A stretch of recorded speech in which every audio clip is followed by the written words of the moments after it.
नाही, तुमचं म्हणणं बरोबरच आहे. आमचं म्हणणं नाही, आमचं बरोबर आहे.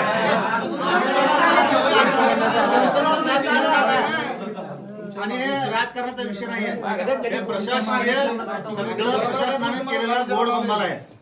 ज्या आता तुम्ही सर बघा इथं काय होईल गोंधळ की बाबा प्रशासनाचा विषय. आज नगरपालिका तुम्ही सरकारी प्रशासनाच्या नियमानुसार चालवत आहोत.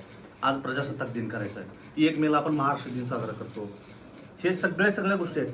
मग आपलं प्रजासत्ताक दिना दिवशी ज्या दिवशी या देशातला सगळ्यात मोठा उत्सव असतो, जेवढ्या गोष्टी 15 ऑगस्टला सुद्धा होत नाहीत त्याच्यापेक्षा जास्त गोष्टी आपण परेड घेतो, कवायती घेतो, एवढा मोठा हे असते. 15 ऑगस्टला आपण फक्त झेंडावंदन करून जातो. प्रजासत्ताक दिना दिवशी एवढा आपण कार्यक्रम करतो. ह्याचं कारण काय?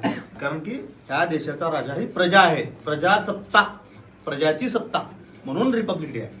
मग हे कशामुळे झालं? संविधानामुळे. कुठं संविधानाची प्रत नाही आज तुमच्या ऑफिसमध्ये, कुठंच दिसत नाही.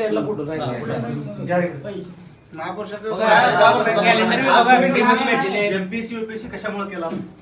संविधानामुळे. मग आम्ही सांगण्याची गरज काय? तुम्ही ऑलरेडी तिथं फोटो लावायला पाहिजे होतं ना. रिनोव्हेट केलंय. आमचं सांगू नका, आमचं बरोबर आहे. तुम्ही सांगा सर काय करणार? तुमच्या सगळ्या मागण्या ज्या आहेत मी ते मागण्या कुठल्या आहेत सर? हे तुमचं कर्तव्य आहे. आम्हाला का पाणी सोडा म्हणाला? थांबा, आम्ही पाणी सोडा म्हणाला आमच्या गलीत, आमची गटर साफ करा म्हणाल नाही आम्ही आमची गटर साफ करा सांगायला आलोय आम्ही. आमचं बरोबर नाही. तुमची जबाबदारी लिहिलं का त्या नावात तुमचं ते पत्र लिहिलं? बोला बोलून घ्या.